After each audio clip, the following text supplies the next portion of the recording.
Ziguinchor, capitale de la région naturelle de Casamance et plus grande ville au sud du Sénégal. De par sa position géographique, elle est aussi une plaque tournante du commerce sous-régional. Ici, comme partout au Sénégal, les femmes s'activent dans des associations et groupements d'intérêt économique pour la promotion du leadership féminin.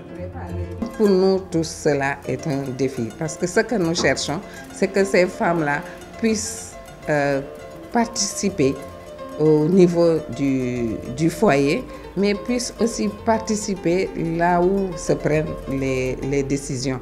Parce que si les femmes ne sont pas renforcées, si elles ne sont pas autonomes, c'est difficile pour qu'elles puissent participer dans les foyers, participer dans les instances de décision. Et c'est le travail sur lequel nous devons nous mettre, en commençant par la base, à renforcer, à développer les capacités des femmes par des sensibilisations et des formations pour leur permettre de mieux comprendre comment s'impliquer dans la gestion de la cité. Aïssatou Badji, dite Ginette, travaille comme journaliste à la radio Kassouma FM, une des entités de l'Union régionale Santiyala. La radio aussi a joué un rôle sur l'autonomisation financière des femmes.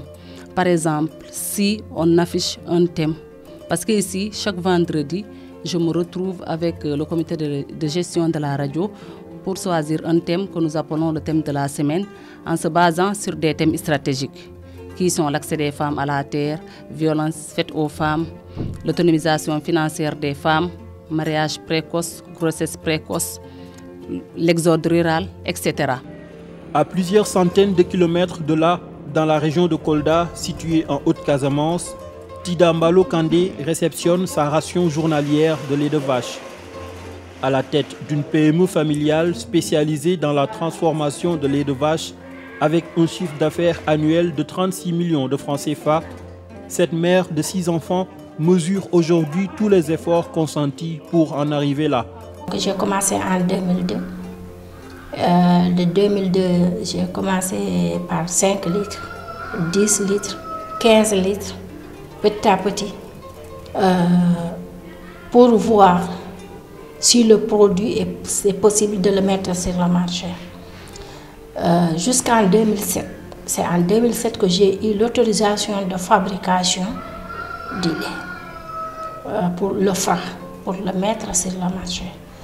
En 2009 que j'ai eu des renforcements de capacité qui m'a permis de continuer et de faire d'autres produits et augmenter la production. C'est en ce moment que j'ai commencé à faire 100 litres, 200 litres parce que ça marchait. Donc petit à petit, ça marchait, on augmentait. Quand j'ai commencé,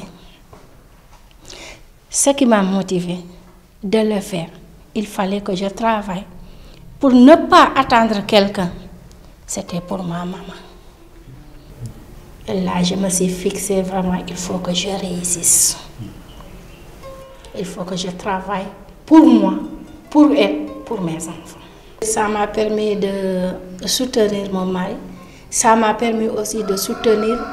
J'ai un cadet actuellement, il est à l'école de formation, où chaque année je paye 1 800 000.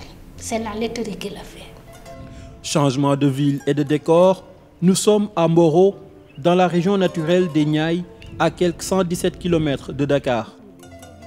Dans cette zone surnommée le grenier à légumes du Sénégal, Sokhna Faye s'adonne à la production maraîchère depuis plus de 2 décennies.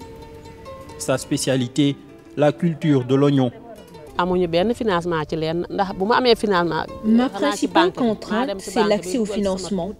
Ici, les banques ne font que des crédits de 100 000 francs, 200 000.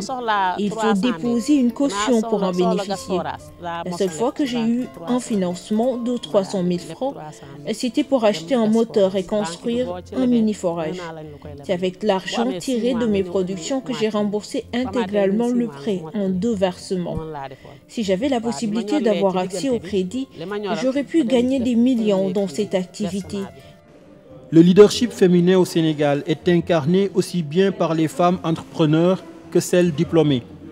Kodouloum, journaliste à la radio communautaire Oxygène de Pikine en banlieue dakaroise, en est une illustration.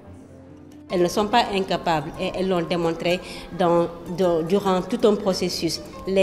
On voit qu'aujourd'hui, beaucoup d'entreprises sont gérées par des femmes et ce sont des entreprises qui sont bien gérées et qui donnent des résultats positifs. Je prends mon cas en tant que journaliste qui évolue dans un média. Les femmes dans les médias sont presque reléguées au second plan. Pourquoi? Parce qu'on ne leur donne pas la chance qu'il faut. Mais nous devons, nous femmes, de montrer que nous avons la capacité d'aller plus loin et de dépasser les limites que l'on nous fixe. Le besoin d'encourager davantage la formation des jeunes filles constitue également une condition pour l'autonomisation des femmes et cela, l'Union européenne en a fait son cheval de bataille. Ce travail pour l'égalité demande un engagement fort, un engagement de tous les acteurs et un engagement de tous les instants. C'est possible au Sénégal. Il faut que cet engagement continue et il faut qu'il commence à la base. Il faut qu'il commence avec un engagement continu, pérenne sur l'éducation pour permettre aux petites filles, dès le plus jeune âge, de se préparer à cette prise de participation pleine et entière à tous les aspects de la vie du pays. À Dakar, Mboro, Ziguinchor, Kolda et sur toute l'étendue du territoire national, les femmes se battent nuit et jour afin d'améliorer leur statut social, leurs conditions d'existence ainsi que celles de leur famille.